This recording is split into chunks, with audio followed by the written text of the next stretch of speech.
बड़ी चलिए इस चैप्टर को फर्दर कंटिन्यू करते हैं। तो पिछले लेक्चर में मैंने आपको एक छोटा सा असाइनमेंट दिया था कि आप कन्वर्जन, जो आपको कन्वर्जन स्केल्स बताए थे, दो फॉर्मूलेज मैंने आपको बताए थे कि एक फॉर्मूला आपको बताया था degree centigrade plus 273 is equal to kelvin, अगर रिलेशन हमें सेंटीग्रेड और केल्विन में देखना है।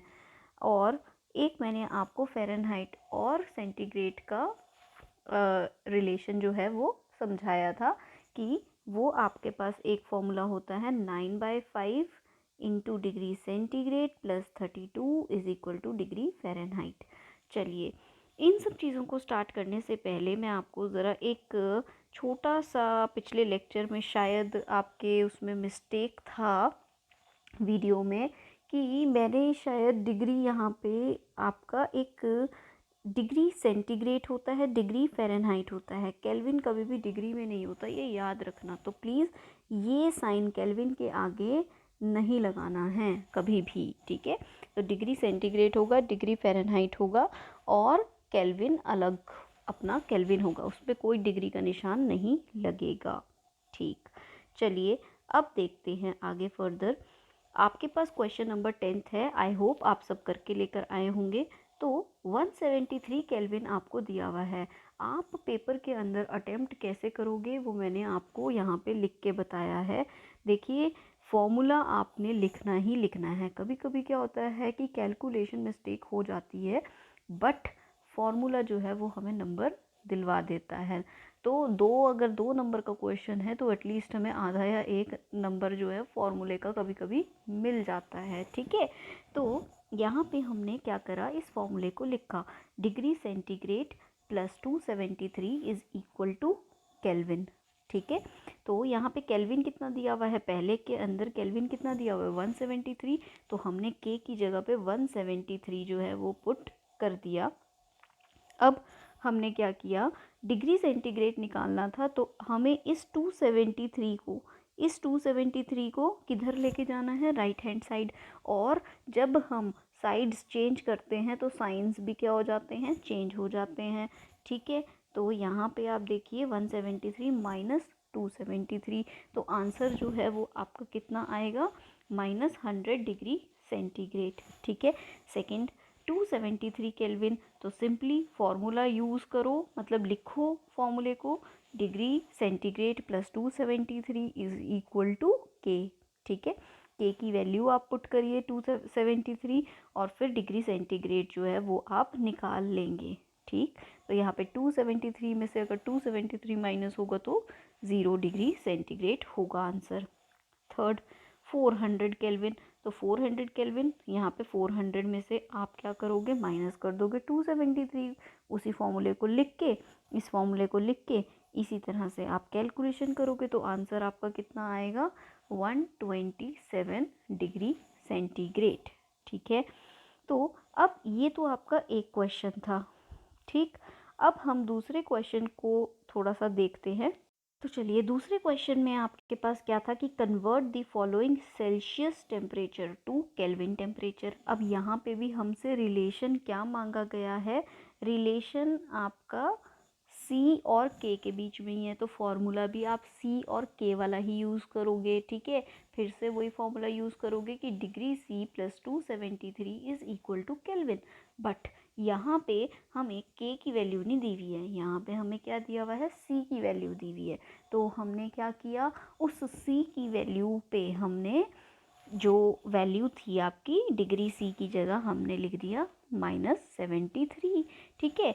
अब आप खुद देखो कि ये मेरा सारा वैल्यू एक ही जगह पे है, तो हमें लेफ़्ट राइट करने की तो ज़रूरत है ही नहीं, हमें कोई भी वैल्यू, मतलब देखो यहाँ पे इस फॉर्मूले में मैंने डिग्री C की वैल्यू लिखी और प्लस 273 किया और इज़ इक्वल टू के है, तो के की वैल्यू आप डायरेक्टली निकाल दो, 273 में से -73 हो जाएगा, ठीक है। और उससे आंसर आपका डायरेक्ट 200 केल्विन आ जाएगा, ठीक है।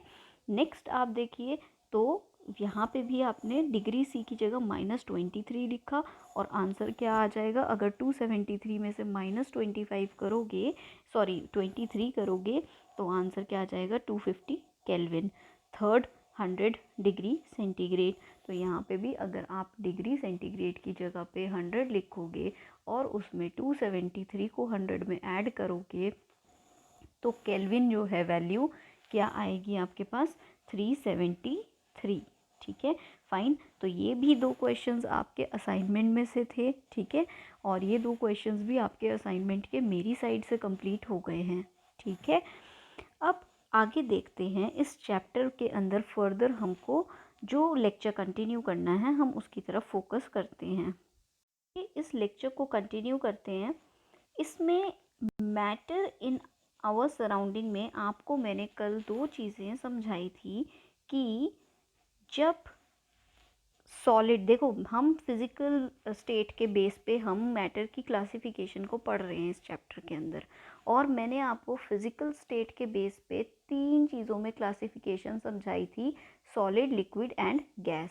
अगर सॉलिड में मैंने एग्जांपल दिया था आइस का, अगर मैं उस आइस को, ठीक है, हीट प्रोवाइड कर रही हूँ और वो किस में कन्वर्ट होगा, लिक्विड में कन्वर्ट होगा। ठीक है ना, तो यहाँ पे सॉलिड जो है वो लिक्विड में कन्वर्ट होगा जब मैं हीट प्रोवाइड करूँगी। ठीक है, ये हीट का सिंबल होता है ट्रायंगल शेप। ठीक है, तो यहाँ पे जब मैंने हीट किया तो वो लिक्विड के अंदर चेंज हुआ। ठीक, तो यहाँ पे ये प्रोसेस जब सॉलिड जो है लिक्विड के अंदर चेंज हुआ ऑन हीटिंग, उसको मैंने क्या कहा, मेल्टिंग, राइट, या फिर फ्यूजन, कुछ भी कह सकती हूँ। सो मेल्टिंग क्या है आपके पास, the process of conversion of solid to liquid on heating. Simple, मैंने सॉलिड को लिक्विड के अंदर कन्वर्ट किया, कैसे किया, हीटिंग से किया। तो वही मैंने लिख दिया कि ये एक प्रोसेस मैंने करा जिसमें मैंने सॉलिड को लिक्विड के अंदर चेंज किया ऑन हीटिंग। ठीक है, देन कमिंग टू बॉइलिंग। तो बॉइलिंग जो है वो, बॉइलिंग में आपके पास क्या होगा फिर, अब बॉइलिंग नॉर्मली तब होगा जब लिक्विड गैस के अंदर कन्वर्ट होगा। ठीक है, बॉइलिंग में लिक्विड, हम लिक्विड को बॉईल कर सकते हैं और लिक्विड किस में फर्दर चेंज होगा, गैस मतलब वाटर वेपर्स के अंदर चेंज होगा। तो क्या बोल रही हूँ मैं कि बॉइलिंग क्या होता है कि वो एक प्रोसेस है जहाँ पे लिक्विड जो है वो कन्वर्ट होता है गैस में ऑन हीटिंग। ये लिखना पड़ेगा ऑन हीटिंग। ठीक है, आप अगर ये लिख के छोड़ देते हो कि process of conversion of solid to liquid या फिर process of conversion of liquid to gas, तो डेफिनेशन आपकी वैलिड नहीं है। ऑन हीटिंग आपको लिखना पड़ेगा, ये बताना पड़ेगा कि कैसे वो कन्वर्ट होगा, अगर हीट करेंगे तभी कन्वर्ट होगा। ठीक है, तो अब आपके पास फिर एक और टर्म आती है कि देखो मेल्टिंग और बॉइलिंग हमें समझ आ गया, बॉइलिंग को हम वेपोराइजेशन भी बोलते हैं और मेल्टिंग को हम फ्यूजन भी बोलते हैं, ये याद रहेगा आपको। अब देखो मेल्टिंग पॉइंट क्या है, तो ये कोई ये नहीं है कि आप लिखोगे द पॉइंट एट विच, नहीं, मेल्टिंग पॉइंट मतलब कि हमने क्या करा, एक टेम्परेचर दिया, एक ऐसा टेम्परेचर कि जिस पे भी कोई भी एक गिवन सॉलिड, अब अगर मैं मेल्टिंग पॉइंट की बात कर रही हूँ, समझो थोड़ा सा ध्यान से कि मेल्टिंग पॉइंट की बात अगर मैं कर रही हूँ तो वो क्या है कि मैंने एक सॉलिड को, कोई से भी गिवन सॉलिड को, गिवन सॉलिड का मतलब क्या है कि देखो हर सॉलिड का अपना अपना टेम्परेचर होता है, एक पर्टिकुलर टेम्परेचर पे ही आके वो मेल्ट करेगा। ठीक है, ऐसा नहीं है कि आपने एक चीज़, एक सॉलिड आग में डाली और वो एकदम पिघल के गिर गया। ठीक है, हर एक सॉलिड अपना एक टाइम लेता है मेल्ट होने में। तो हमने क्या कहा है कि एक टेम्परेचर, एक पर्टिकुलर टेम्परेचर, ठीक है, the temperature at which given solid में इट बी गोल्ड, सिल्वर, अब गोल्ड अपने टेम्परेचर पे मेल्ट होगा, सिल्वर अपने टेम्परेचर पे मेल्ट होगा। ये नहीं हो सकता कि दोनों का टेम्परेचर इक्वल हो मेल्टिंग का, नहीं, हर एक सॉलिड का अपना अपना एक टेम्परेचर होता है। तो the temperature at which given solid start melting, that is melting point. एक पर्टिकुलर टेम्परेचर पे जब वो मेल्ट होगा तब हम उसको कहेंगे मेल्टिंग पॉइंट। फिर बॉइलिंग पॉइंट क्या होता है, तो बॉइलिंग पॉइंट भी कुछ नहीं होता। देखो बॉइलिंग का मतलब क्या है कि वो लिक्विड से गैस में कन्वर्ट हो रहा है। तो हमने भी क्या लिखा कि पॉइंट मतलब the temperature at which given liquid start boiling, एक पर्टिकुलर टेम्परेचर जिस पे एक पर्टिकुलर लिक्विड जो है वो बॉयल होना स्टार्ट हो। हर एक लिक्विड का अपना एक बॉइलिंग पॉइंट होता है, हर एक अपनी मतलब वाटर का अपना, जैसे वाटर का बॉइलिंग पॉइंट है तो हम हमेशा बोलते हैं कि वाटर का बॉइलिंग पॉइंट 100 डिग्री सेंटीग्रेड है। इस पर्टिकुलर टेम्परेचर पे आके वाटर बॉयल होना शुरू होता है। तो हर एक लिक्विड का अपना अपना एक बॉइलिंग पॉइंट होता है। तो ये 4 डेफिनेशंस हैं कि मेल्टिंग का मतलब और बॉइलिंग का मतलब क्या होता है, और मेल्टिंग पॉइंट मतलब temperature at which given solid starts melting, और boiling point temperature at which given liquid start boiling. ठीक है, तो अब इसके बाद हम स्टार्ट करेंगे कि फिर देखो 2 चीज़ें आती हैं कि बॉइलिंग और इवेपोरेशन। ठीक है, दो दो वर्ड्स आते हैं कि बॉइलिंग है और इवेपोरेशन है। ठीक है, तो हम इन दोनों पॉइंट्स में या इन दोनों वर्ड्स में हम डिफरेंस कैसे करें, क्योंकि वर्ड्स अलग अलग है तो डेफिनेटली कुछ ना कुछ तो डिफरेंस होगा, है ना। तो बॉइलिंग और इवेपोरेशन में क्या फ़र्क होता है, लेट्स स्टार्ट इट। तो चलिए देखते हैं। अब देखो आप छोटी सी बात समझो, हमने अभी अभी बॉइलिंग की डेफिनेशन करी, ठीक है। बॉइलिंग की डेफिनेशन को करते समय पे हमने क्या ऑब्जर्व किया कि डेफिनेशन क्या कहती है बॉइलिंग की, कि ये एक प्रोसेस है conversion of liquid to gas, मतलब कि लिक्विड स्टेट से गैशियस स्टेट में किसी भी चीज़ का कन्वर्जन आप उसको कहोगे बॉइलिंग। ठीक है, तो बॉइलिंग और इवेपोरेशन, फिर इवेपोरेशन क्या है, इवेपोरेशन भी तो वही है कि भाई लिक्विड, कोई भी लिक्विड है वो गैशियस फॉर्म में चेंज हो रही है। फिर दोनों के प्रोसेस में फ़र्क क्या है, इवेपोरेशन और बॉइलिंग में फ़र्क क्या है, चलिए देखते हैं इसको। अब आपको देखो ये एक डायग्राम आपको दिख रहा है, ठीक है। इस डायग्राम के अंदर बेसिकली मैंने क्या बनाया कि ये मैंने एक बीकर बनाया, ठीक है। इस बीकर के अंदर क्या है, पानी, ठीक है। इस बीकर के अंदर है H2O वाटर, ठीक है। अब इस पानी के अंदर जब मैंने बाहर से हीटिंग प्रोवाइड करी, ठीक है, ये मैंने हीट प्रोवाइड करी, ठीक। तो इस हीट के प्रोवाइड करने से वाटर मॉलिक्यूल्स को काइनेटिक एनर्जी मिली, मतलब कि वो एकदम से हीट होना शुरू हुए। तो ये याद रहे कि जब मैंने एक्सटर्नली, मैंने बाहर से हीटिंग प्रोवाइड करी बाय बर्नर, कुछ भी जला दिया मैंने, ठीक है, तो ये पानी पूरा गर्म होने लगा। तो पानी का देखो, पानी का फॉर्मूला क्या है, H2O, मतलब इसके अंदर हाइड्रोजन और ऑक्सीजन के एटम हैं, और एटम क्या है, पार्टिकल है, ठीक है ना। समझ गए आप कि भाई मैटर क्या है, पार्टिकल्स हैं, ठीक है। तो H2O क्या है कि जो भी वाटर के पार्टिकल्स हैं वो एक तरह से क्या करेंगे, मोशन में आएंगे, मूव करेंगे। पर ये याद रहे कि यहाँ पे मोशन इम्पॉर्टेंट नहीं है, यहाँ पे ये इम्पॉर्टेंट है कि हर मॉलिक्यूल पानी का जो अंदर है, देखो यहाँ पे मैंने जो भी वाटर बनाया है, ये देखो यहाँ इस पानी के अंदर जितने भी मॉलिक्यूल्स होंगे ना वो सारे के सारे इक्वली पार्टिसिपेट करेंगे अंदर से, मतलब बल्क पूरा अंदर से भी जो भी पार्टिकल्स होंगे वो पार्टिसिपेट करेंगे, और वो कहीं ना कहीं लिक्विड से गैशियस फॉर्म में कन्वर्ट होंगे, वाटर वेपर की फॉर्म में कन्वर्ट होंगे। बट अब अगर इवेपोरेशन की बात करें, होता तो इवेपोरेशन में भी लिक्विड से गैस का ट्रांसफ़र है, बट यहाँ पे क्या होता है कि जब देखो यहाँ पे मैंने पहली बार डिफरेंस क्या देखो तुम दोनों डायग्राम में, कि यहाँ मैंने हीटिंग प्रोवाइड करी, यहाँ पे मैंने हीटिंग कोई प्रोवाइड नहीं की। तो क्या होगा कि वो हीट जो है, अब पानी अगर पड़ा हुआ है, ठीक है, तो पानी अगर पड़ा हुआ है तो वो डिपेंड करता है कि कितनी सराउंडिंग में हीट है, ठीक है। अगर बाहर सराउंडिंग्स के अंदर जो है वो हीट सराउंडिंग से आ रही है, ठीक है ना, from surroundings heat is coming, जो भी आपका बाहरी एनवायरनमेंट होगा, ठीक है। तो वो क्या करेगा, पानी जो है वो अंदर के मॉलिक्यूल्स तो अनडिस्टर्ब्ड रहेंगे, उनको तो कुछ नहीं होगा, बट जो सरफेस के ऊपर मॉलिक्यूल जो होंगे सबसे पहले तो वो लिक्विड से गैशियस फॉर्म में चेंज होने स्टार्ट होंगे। इसलिए ये एक मेजर डिफरेंस है कि बॉइलिंग जो होता है वो बल्क फिनोमिना होता है, ठीक है, और जो इवेपोरेशन होता है वो आपका सरफेस फिनोमिना होता है, ठीक है। उसमें आप एक्सटर्नली हीट जो है वो प्रोवाइड नहीं करते हो, ठीक है।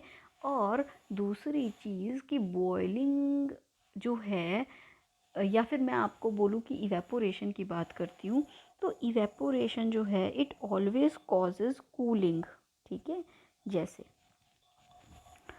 अब आपको कहीं ना कहीं जैसे ही एकदम से आप अगर अपनी स्किन पे ऑब्ज़र्व करो तो गर्मियों में हमें पसीना आता है, एकदम से हवा सी चलती है, थोड़ी सी गर्मी सी होती है, वो पसीना एकदम से इवेपोरेट होके, ठीक है, वो पसीना जो है, पसीना क्या है, पानी टाइप का ही है थोड़ा सा, ठीक है ना।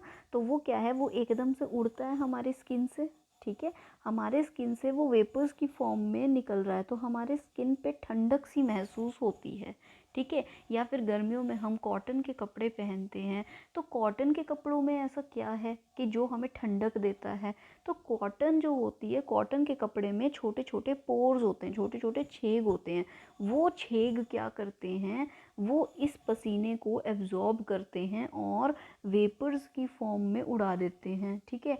तो वो क्या होगा, कहीं ना कहीं वो भी हमारी बॉडी को कूलिंग इफेक्ट देते हैं, ठीक है। घड़े में पानी रखा हुआ है, अर्दन पोर्ट में पानी रखा हुआ है, तो वो पानी हमें अंदर का ठंडा क्यों लगता है, कैसे लगता है, क्योंकि जो घड़ा होता है उसमें भी छोटे छोटे से पोर्स होते हैं, तो वो पानी, देखो अब घड़े के अंदर अगर पानी है, ठीक है, तो पानी, सरफेस वाला पानी उस पोर्स में जाएगा, ठीक है, और उस पोर्स के थ्रू वो इवेपोरेट होगा बाहर एक्सटर्नल एनवायरनमेंट में, ठीक है। तो अंदर के पानी को वो कूल करके रखता है, बाहर वो उड़ता रहता है और अंदर के पानी को वो कूल करके रखता है, ये फिनोमिना होता है। तो इस तरह से आपके छोटे छोटे एग्जाम्पल्स बनते हैं जिसमें आपका कौन सा फिनोमिना आता है, इवेपोरेशन का आता है। One by one I will discuss each and every question, but after finishing this chapter, इसके बारे में आपको पूरा फुल फ्लेज समझा दूँ, उसके बाद आपका एक एक क्वेश्चन जो है मैं इस बारी कंप्लीट एक्सप्लेनेशन के साथ हम करेंगे, ताकि आपको स्टिल जो भी कोई प्रॉब्लम हो वो और अच्छे से समझ आ जाए, ठीक है। तो चलिए अब इसके बाद आपके पास नेक्स्ट आता है कि देखो ये जो हमारा डिफरेंस है बॉइलिंग और इवेपोरेशन का, ये हम जो भी टेक्सचुअल आपका आंसर है हम उसके अकॉर्डिंग डिस्कस करेंगे, बट मेजर जो डिफरेंस था वो समझने वाला, वो मैंने आपको इसमें समझा दिया है। अब बात करते हैं नेक्स्ट कि फैक्टर्स, कौन कौन से फैक्टर्स हैं जो इफ़ेक्ट करते हैं। तो चलिए देखते हैं कि इवेपोरेशन को कौन कौन से फैक्टर्स इफ़ेक्ट करते हैं। अब आप देखो, मैंने मतलब एक एग्जांपल लेते हैं हम कि हमने कपड़े जो हैं वो एक तार पे फैलाए हैं, ठीक है। अब इस बात का पहले तो ये जवाब आप सोचो कि अगर बाहर का टेम्परेचर जो है, मतलब अगर विंटर है, विंटर मतलब सर्दी है, ठीक है, और मैंने कपड़े सुखाने के लिए बाहर रखे हुए हैं, तो वो कपड़े जल्दी सूखेंगे या वो कपड़े जल्दी सूखेंगे जो गर्मी के मौसम में, मतलब जो समर्स में हम तारों पे फैलाते हैं, ठीक है। तो ऑब्वियसली वो कपड़े जल्दी सूखेंगे जो समर सीज़न में होंगे, विंटर्स में कपड़े जल्दी से नहीं सूखते हैं, ठीक है। तो वो क्यों, क्योंकि देखो इवेपोरेशन का फिनोमिना जो है वो आपका किस पे डिपेंड करता है, टेम्परेचर पे। फैक्टर्स कौन कौन से हैं जो इवेपोरेशन को इफ़ेक्ट करते हैं, तो पहला फैक्टर हो गया टेम्परेचर का, ठीक है। अगर टेम्परेचर ज़्यादा होगा तो रेट ऑफ इवेपोरेशन भी क्या होगा, ज़्यादा होगा, ठीक है ना। अगर आपके पास एक क्वेश्चन आ जाता है कि what are the factors that effect rate of evaporation, तो सोचने की कोई बात ही नहीं है, अपने दिमाग में ये लेके आओ कि चलो हम एक छोटा सा एग्जांपल लेते हैं जो हम नॉर्मल लाइफ में भी देखते हैं कि हमने तार के ऊपर कपड़े फैलाने हैं, ठीक है। तो हम क्या देखते हैं कि अगर टेम्परेचर बाहर का ज़्यादा है तो कपड़ा जल्दी सूखेगा, ठीक है, और टेम्परेचर अगर कम है तो कपड़ा जो है वो देरी से सूखेगा, ठीक है। तो मतलब जितना ज़्यादा टेम्परेचर उतना ही ज़्यादा रेट ऑफ इवेपोरेशन, ठीक। पहला फैक्टर हो गया। दूसरा, अब आप उसी कपड़े को जो है बिल्कुल मतलब पैक्ड करके ऐसे ही डाल दो और एक कपड़ा आप फैला के डालो, ठीक है। तो अगर जिस कपड़े को आपने पूरा प्रॉपर फैला के डाला है वो जल्दी सूखेगा, या वो कपड़ा कि जिसको आपने एकदम से थोड़ा सा टाइट टाइट सा करके और बस टांग दिया है, तो ऑब्वियसली वो कपड़ा जल्दी सूखेगा जो हमने फैला के डाला है तार के ऊपर। तो कहने का मतलब क्या है, ये फैलाना क्या है कि मैंने उसका क्या बढ़ा दिया, सरफेस एरिया, ठीक है। मैंने सरफेस एरिया बढ़ा दिया, कपड़े को फैला के डाल दिया, तो सरफेस एरिया अगर मेरा ज़्यादा होगा तो रेट ऑफ इवेपोरेशन भी क्या होगा, ज़्यादा होगा, ठीक है। तो ये आपका दूसरा फैक्टर है। तीसरा फैक्टर क्या है भाई, अगर हवा मतलब तेज़ हवा चलेगी, विंड स्पीड जो है वो ज़्यादा होगी, ठीक है, तो कपड़ा जल्दी सूखेगा बजाय कि अगर हवा है ही नहीं मौसम में, ठीक है। तो तीसरा फैक्टर क्या है आपका, विंड स्पीड। अगर ये बड़ी है, ज़्यादा है मतलब, तो इवेपोरेशन मतलब रेट ऑफ इवेपोरेशन भी आपका क्या होगा, बढ़ जाएगा। पर एक चौथा फैक्टर है, ठीक है। ये तो तीन फैक्टर्स क्या है, डायरेक्टली प्रोपोर्शनल हैं। डायरेक्टली प्रोपोर्शनल का मतलब क्या है कि अगर एक बढ़ रहा है तो दूसरा भी बढ़ेगा। अगर टेम्परेचर बढ़ रहा है तो रेट ऑफ इवेपोरेशन भी बढ़ेगा। अगर सरफेस एरिया बढ़ रहा है तो रेट ऑफ इवेपोरेशन भी बढ़ेगा। अगर विंड की स्पीड बढ़ रही है तो रेट ऑफ इवेपोरेशन भी बढ़ेगा, ठीक है। बट अब चलिए नेक्स्ट एक फैक्टर है, एक ही फैक्टर है जो इन्वर्सली प्रोपोर्शनल है, मतलब अगर वो बढ़ेगा तो रेट ऑफ इवेपोरेशन घटेगा, ठीक है। कैसे, देखते हैं। चौथा फैक्टर जो है जो इसको इफ़ेक्ट करता है वो है ह्यूमिडिटी, ठीक है। ह्यूमिडिटी क्या होती है, सबसे पहले तो आपको ह्यूमिडिटी समझना पड़ेगा। देखिए, देखो, आप जैसे गर्मी आती है, ठीक है, तो एक तो होती है प्रॉपर गर्मी और एक होती है कि हवा में एक नमी सी है, ठीक है, वाटर वेपर्स हैं, ठीक है। ह्यूमिडिटी क्या है कि हवा के अंदर वाटर वेपर्स हैं जिसकी वजह से आपको कहीं ना कहीं आपकी स्किन जो है वो आपको चिपचिपी सी टाइप सी की लगती है, या थोड़ा सा ऐसे लगता है कि हाँ मतलब गर्मी जो है वो ज़्यादा है या सफोकेशन जो है वो ज़्यादा है, ठीक है। तो वो ह्यूमिडिटी है, मतलब कि एनवायरनमेंट के अंदर वाटर वेपर्स की प्रेजेंस होना, ठीक है, मॉइस्चर का प्रेजेंस होना, वो मॉइस्चर जो है एनवायरनमेंट को क्या बना रहा है, ह्यूमिड बना रहा है, ठीक है।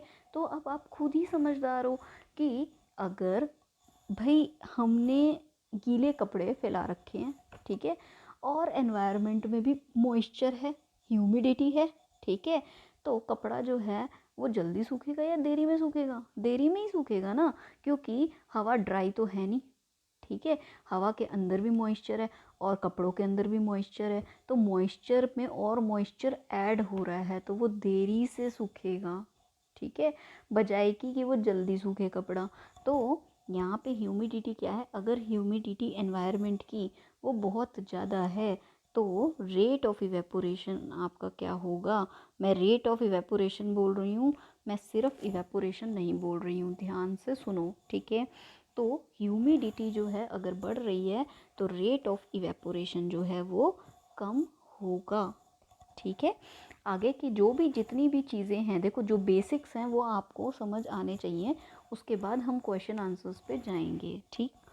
अब आगे देखते हैं कि एक टर्मिनोलॉजी आती है आपके पास कि लेटेंट हीट, ठीक है। तो ये हमारा एक लास्ट टॉपिक बचा है और इसके बाद हम क्वेश्चन आंसर्स को भी डिस्कस करेंगे। बट लेटेंट हीट क्या होता है, चलिए देखते हैं। तो देखो, ये थोड़ा-सा मैंने आप लोगों के लिए लिखा इसलिए है ताकि शायद जैसे मैंने पिछले लेक्चर में आपको थोड़ा-सा मतलब डायग्राम्स के थ्रू समझाया और थ्योरी नहीं समझाई, तो मुझे ऐसे लगा कि कहीं न कहीं शायद परफ़ॉर्मेंस उतनी अच्छी नहीं आई। अब मैं चाहती हूँ कि आपका कोई भी एक छोटे से छोटा डाउट भी ना रहे, ठीक है? तो आप बेसिकली मेरा फ़ोन नंबर भी ले सकते हैं नेहा मैम से, और आप मेरे से डायरेक्टली व्हाट्सएप पे भी जुड़ सकते हैं, ठीक है? तो अ, आपका बेसिकली मेरे लिए जो मैटर करता है वो आपका परफॉर्मेंस है, ठीक है? साइंस में साइंस समझना मुश्किल नहीं है, क्योंकि साइंस एक ऐसा सब्जेक्ट है जो आप डेली डेली देखते हो, ठीक है? सिर्फ ऑब्जर्व नहीं करते, सिर्फ उस चीज़ को बैठ के सोचते नहीं। अब कभी सोचा था बैठ के कि हाँ भाई ये कपड़े सूख रहे हैं तो इसमें कौन सा फिनोमिना लग रहा है? नहीं। क्यों? क्योंकि हम अपने दिमाग को उतना रेस्ट दे के रखते हैं। जिस दिन आप लोग थोड़ा सा ऑब्जर्व करना शुरू करोगे ना चीज़ों को, उस दिन आपको और अच्छे से चीज़ें समझ आने लगेंगी। और मैं ये चाहती हूँ कि आपकी ऑब्जर्वेशन बढ़े, साइंस में इंटरेस्ट बने, और आप फिनोमिना को समझें, आप उसको क्रैम ना करें, ठीक है? तो नेक्स्ट टॉपिक पे हम बढ़ते हैं कि लेटेंट हीट। तो लेटेंट हीट क्या होता है? देखो, बच्चे रट्टा मारते हैं इस चीज़ का, सॉलिड रट्टा लगाते हैं। हमने रट्टा नहीं लगाना है इस चीज़ का। आप समझिए कि लेटेंट का मतलब होता क्या है। पहली बात, लेटेंट का मतलब होता है हिडन, ठीक है? हिडन, हिडन मतलब जो चीज़ छुपी हुई हो, ठीक है? अब हम हीट की बात कर रहे हैं तो मतलब वो हीट जो छुपी हुई हो। अरे कैसे छुपी हुई हो सकती है, ठीक है? तो देखिए, अब आपको बड़े आसान तरीके से मैं कुछ चीज़ समझा रही हूँ, कोशिश करिए लेटेंट हीट के फिनोमिना को समझने की।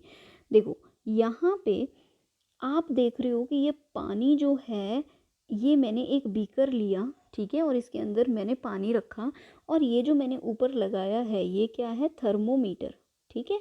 थर्मोमीटर क्यों लगाया भाई? थर्मोमीटर इसलिए लगाया क्योंकि देखो, पानी का अपना एक नॉर्मल टेम्परेचर होता है, ठीक? जैसे मैंने कहा कि पानी का इनिशियल जो टेम्परेचर है वो 30 डिग्री है, ठीक है? तो जब मैं उसे एक्सटर्नली हीट प्रोवाइड कर रही हूँ यहाँ से, तो टेम्परेचर बढ़ेगा ना, बढ़ना ही चाहिए। जब मैं पानी को गर्म कर रही हूँ तो वो टेम्परेचर उसका बढ़ना चाहिए, ठीक? तो मैंने थर्मोमीटर ये इसलिए लगाया कि एक तो मेरा इनिशियल टेम्परेचर है, एक तो मेरा सबसे पहले जो पानी का नॉर्मल टेम्परेचर कह लो तो, ठीक है? इनिशियल मतलब जो शुरुआत में टेम्परेचर है, ठीक है? तो वो मेरा 30 डिग्री था सपोज। अब मैंने उसको हीट किया, ठीक? हीट करने से डेफिनेटली टेम्परेचर बढ़ेगा, और वो टेम्परेचर बढ़ता हुआ हमें कैसे नज़र आएगा? जब थर्मोमीटर के अंदर मरकरी ऊपर जाएगी, ठीक है? जब थर्मोमीटर में मरकरी ऊपर जाएगी तो हमें दिखेगा कि हाँ कितना कितना टेम्परेचर इंक्रीज़ हो रहा है। अब ये टेम्परेचर तो हमें दिख रहा है, ये कहाँ हाइड है? नहीं, ये तो हाइड नहीं है, तो मतलब ये तो लेटेंट हीट है नहीं, ठीक है? यहाँ तक जो फिनोमिना होता है पानी के अंदर, वो तो हमें टेम्परेचर दिख रहा है। तो पहला फिनोमिना तो मेरे को दिख गया, मतलब ये तो मेरी ऑब्जर्वेशन हो गई कि टेम्परेचर जो है 30 से 100 डिग्री बढ़ रहा है, ठीक है? अब देखो, हमें ये भी पता है कि लिक्विड जो है वो वाटर वेपर के अंदर ट्रांसफ़र होगा, मतलब कन्वर्ट होता है, ठीक है? तो अब दूसरी ऑब्जर्वेशन देखो, सेकंड पॉइंट देखो कि मैंने क्या करा। सेकंड में मैंने टेम्परेचर तो मैं बाहर से तो मैं हीट दे रही हूँ, ठीक है? बट वो टेम्परेचर मेरा 100 से ऊपर बढ़ नहीं रहा है, वो टेम्परेचर मेरा बढ़ नहीं रहा है, वो उतना ही कि उतना कांस्टेंट है, ठीक है? मैंने पहले टेम्परेचर बाहर से दिया तो 30 से 100 डिग्री तक वो पहुंच गया। उसके बाद जब मैंने दोबारा एक्सटर्नली टेम्परेचर कंटिन्यू किया देना, तो एक पर्टिकुलर टेम्परेचर पे, लेट इट बी कि 100 डिग्री सेंटीग्रेड है वो, तो उस टेम्परेचर पे आके मतलब वो टेम्परेचर आगे और बढ़ नहीं रहा है। अब वो टेम्परेचर अगर आगे बढ़ ही नहीं रहा है, मतलब मरकरी में तो मुझे 100 ही दिख रहा है, ठीक है? बट लिक्विड मेरा वेपर की फॉर्म में चेंज हो रहा है, ठीक है? तो आप उस पर्टिकुलर टेम्परेचर पे क्या हो रहा है कि मैंने लिखा है ये वर्ड कि फेज ट्रांसफॉर्मेशन, मतलब लिक्विड जो है फेज, 3 फेजेस हैं, सॉलिड लिक्विड गैस, ठीक है। तो यहाँ पे मैंने लिक्विड लिया है, तो ये फेज मेरा लिक्विड का था और ये कहाँ पे फेज ट्रांसफॉर्म किस में हो रहा है, गैस में हो रहा है। जब ये फॉर्म मेरा लिक्विड से गैस में ट्रांसफॉर्म हो रहा है, मुझे दिख नहीं रहा है, ठीक है। मतलब जो मैंने इंटरमोलिकुलर फोर्सेस ऑफ अट्रैक्शन है भाई, लिक्विड के अंदर इतने हैं, ठीक है, और गैस के अंदर इतना दूर दूर है। तो ये जो स्पेस मैंने बढ़ाया, ठीक है, मतलब इंटरमोलिकुलर फोर्सेस ऑफ अट्रैक्शन जो हैं वो आपके ब्रेक होंगे, उनको उस फोर्स ऑफ अट्रैक्शन को मुझे ब्रेक करना पड़ेगा ना, तभी तो लिक्विड से वो गैस की फॉर्म में ट्रांसफॉर्म होगा, ठीक है।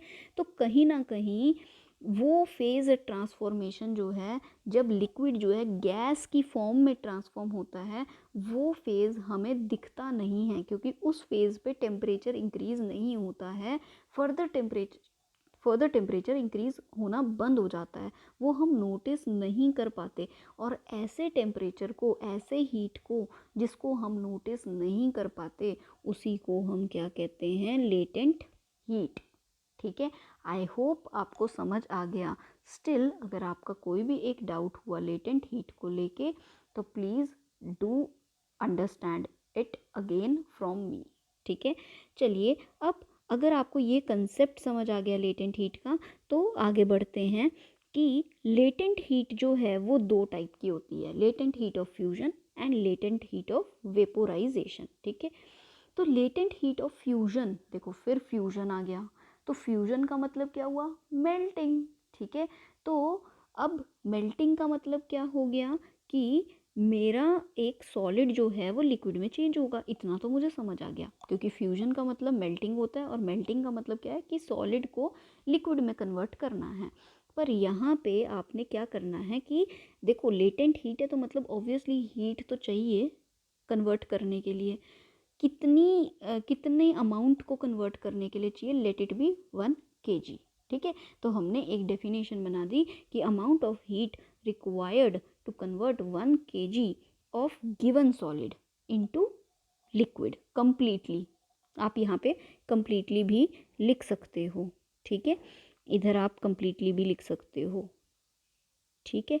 ऐसे ही latent heat of vaporization, vaporization मतलब लिक्विड टू गैस, तो amount of heat required to convert 1 kg, यहाँ पे 1 kg मेंशन करना ज़रूरी है, ठीक है। तो 1 kg of given liquid completely into gas, ठीक है। तो यहाँ पे हमने गिवन वर्ड भी लिखना ज़रूरी है, क्योंकि हर सॉलिड का, हर लिक्विड का अपना अपना एक मेल्टिंग टेम्परेचर होता है, बॉइलिंग टेम्परेचर होता है, मतलब वेपोराइजेशन का भी टेम्परेचर होगा और फ्यूजन का भी अपना अपना एक टेम्परेचर होगा। तो इसलिए आप इसमें इसी तरह से इस डेफिनेशन को लिखेंगे, ठीक है। तो यहाँ पे ये चैप्टर जो है ये आपका यहीं तक कंसाइज्ड है।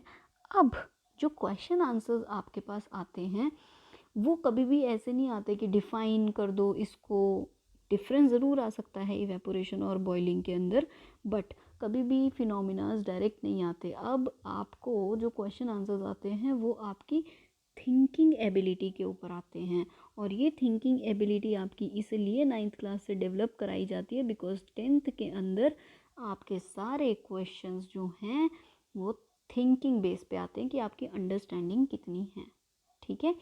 तो अब हम नेक्स्ट पोर्शन जो है वो क्वेश्चन आंसर्स का करेंगे, जिसमें आपके सारे क्वेश्चन आंसर्स होंगे, एनसीईआरटी के भी होंगे, इन टेक्स्ट भी होंगे, आपकी असाइनमेंट बेस्ड क्वेश्चन आंसर्स भी होंगे। हम हर एक आंसर को डिस्कस करेंगे और इसके बाद हम एक छोटा सा असाइनमेंट करेंगे अपने अपने घर पे बैठ के, और उसके बाद आपका एक फुल फ्लेज्ड अच्छा खासा टेस्ट होगा, ठीक है। चलिए, थैंक यू।